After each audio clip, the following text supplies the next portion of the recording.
Le gouvernement burundais avait pourtant répondu aux différents appels lui lancés par l'Église anglicane du Burundi et la Ligue des droits de l'homme dans la région des Grands Lacs, LDGL, de respecter la volonté de ces réfugiés. Le premier vice-président de la République, le Dr Yves Sahingouvou, l'avait aussi souhaité il y a des jours.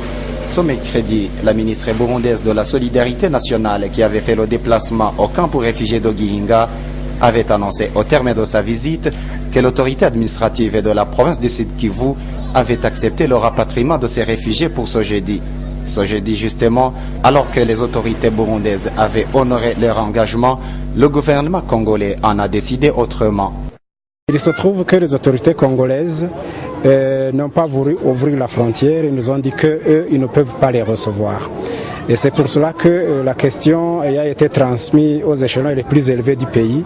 Le gouvernement du Burundi a contacté le gouvernement du Congo et les deux gouvernements se sont entendus de se réunir demain. Il y a une forte délégation qui viendra de Kinshasa pour discuter de la question de ces réfugiés qui veulent se rapatrier spontanément. Les raisons avancées par Kinshasa seraient qu'ils n'avaient pas encore pris toutes les dispositions nécessaires pour accueillir ces fils et filles. En attendant que les délégations burundo-congolaises statuent sur le cas de ces réfugiés, le gouvernement burundais a décidé de ramener ces réfugiés au camp de Gihinga et a promis de les prendre en charge pendant tout le temps que cela prendra.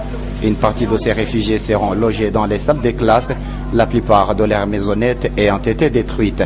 Du côté des réfugiés Banyamulenge, c'est un signe qu'ils ne sont pas les bienvenus dans leur propre pays. La mort devient plutôt préférable. Nous souffrons avec nos enfants. Nous regrettons que notre pays, notre propre pays, nous refuse. Comment se fait-il qu'ils nous fassent souffrir comme ça?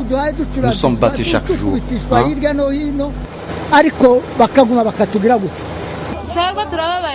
Nous préférons d'ailleurs mourir ici, car ce que nous voulons maintenant, c'est la mort. 446 réfugiés qui étaient déjà arrivés à Gatumba ont été obligés de rebrousser chemin malgré eux. Après avoir passé plus de 5 heures à la frontière burundo-congolaise, les autres étaient restés à Gihinga.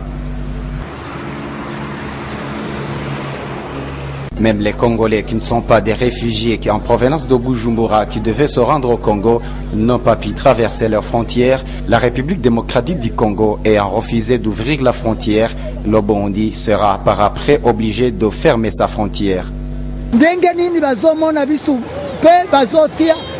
Bamoni pasi tuzaina yango. Eske oyo ezende mukili na bisu tubutamina yango. Batu bamoni ndenge tuzaina pasi na mukili oyo abatu. Nabango babuyili bisu.